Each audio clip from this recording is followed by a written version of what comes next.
میں دنیا میں قدم رکھنے ہی والا تھا کہ دائی یکا یک چیخ پڑی ہے میاں بچہ تو الٹا آ رہا ہے۔ سب عورتوں نے منہ پر ہاتھ رکھ لیے اور جھانک جھانک کر دیکھنے لگیں جیسے کوئی انوکھی بات ہو رہی ہو۔ سارے زمانے میں بچے عموماً سر کے بل پیدا ہوتے ہیں، میرے خیال میں یہ غلط طریقہ تھا۔ آدمی جہاں جاتا ہے اسے پیر کے بل جانا چاہیے نہ کہ سر کے بل۔ میں اپنی طرف سے سیدھا پیدا ہونے کی روایت قائم کر رہا تھا جسے یہ عورتیں الٹا کہہ رہی تھیں۔ سچ ہے عورتوں کی عقل الٹی ہوتی ہے۔ بہرحال اس الٹا پیدا ہونے کا مجھے ساری زندگی بڑا فائدہ ہوا۔ جیسے ہی میں باہر کھلے میں آیا، دائی نے ہاتھ سے سونت کر میری آلائش علیحدہ کی، مجھے الٹ پلٹ کر دیکھا۔ کمرے میں کافی اندھیرا تھا اور دائی کی نظر بھی خاصی کمزور تھی۔ اس نے ہاتھ سے مزید ٹٹول کر اپنا پورا اطمینان کر لیا، پھر چلائی، ارے بیٹا ہے بیٹا۔ اس کے بعد ہر طرف سے مبارک سلامت کا شور مچ گیا۔ اب ساری عورتیں مجھے سنبھالنے اور پوچھنے لپیٹنے میں لگ گئیں۔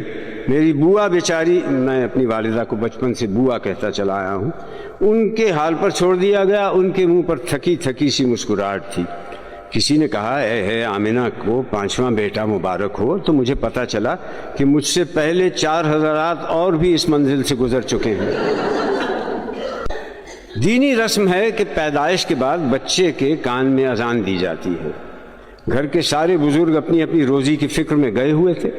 تلاش کرنے پر حمید ماموں ملے جو باہر چبوترے پر اپنی بلبل شہروز کو پستے بادام کا چوگا کھلا رہے تھے۔ اس بلبل نے ابھی کل ہی محلے میں ایک بڑا میچ جیتا تھا۔ ماموں کو بلایا گیا، وہ جلدی جلدی قمیض پاجامہ اور ٹوپی پہن کر اذان دینے آ گئے۔ اب حمید ماموں پیشہ ور مولوی تو تھے نہیں، نماز بھی سال میں 2-3 بار ہی پڑھتے تھے۔ اذان دیتے وقت جوش میں 3-4 تکبیریں زیادہ پڑھ گئے۔ دوسرا مسئلہ یہ تھا کہ ہمارے ماموں تھوڑا سا ہکلاتے بھی تھے، اس طرح 4 تکبیروں کی 11 تکبیریں بن گئیں۔ دین کی بات تھی مگر میں فی سبیل اللہ فساد نہیں چاہتا تھا، سو خاموش ہو رہا۔ اس زمانے میں پیدائش کی رپورٹ پولیس میں لکھوانے کا رواج نہیں تھا۔ اس کا مجھے آج تک نقصان یہ ہوا کہ آج تک اپنی صحیح تاریخ پیدائش معلوم نہیں ہوئی۔ پاسپورٹ اور ویزے کا فارم بھرتے ہوئے بڑی دشواری ہوتی ہے۔ مجھے ایک تقریب خاص طور پر یاد ہے، اس کا تعلق میری اپنی ذات سے ہے۔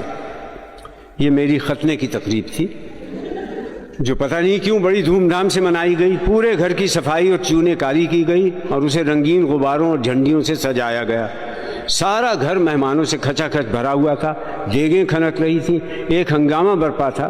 میرے کپڑے بہت عمدہ تھے، سفید ریشم کا کرتا، لٹھے کا پاجامہ، سنہری بروکیڈ کی شیروانی، سر پر گوٹا لگی چاند تارے والی ٹوپی، گلے میں تازہ پھولوں کے ہار۔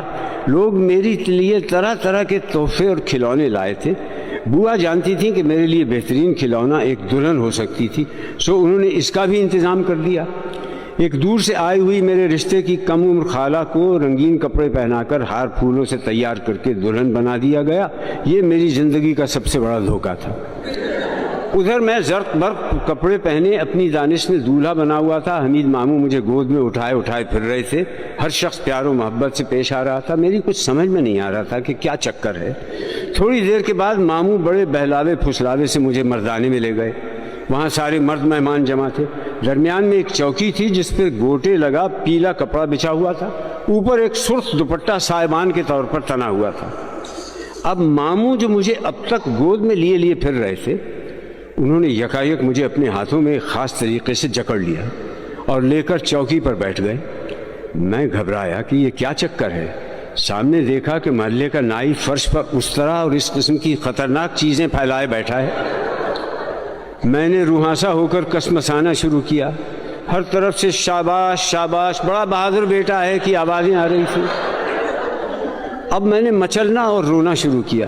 ماموں نے کہا کوئی بات نہیں، گھبراؤ نہیں، اوپر دیکھو دیکھو وہ دیکھو سونے کی چڑیا اڑ رہی ہے۔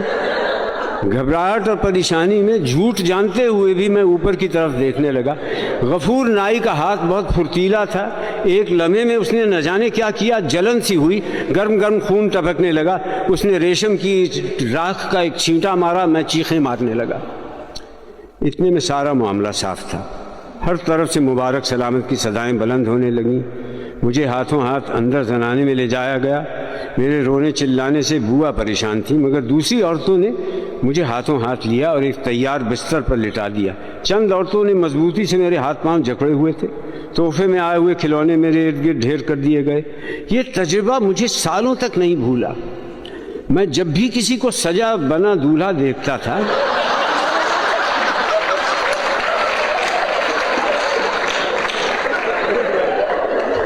تو ہیبت طاری ہو جاتی تھی کہ اب اس کے ساتھ بھی یہی کچھ ہونے والا ہے۔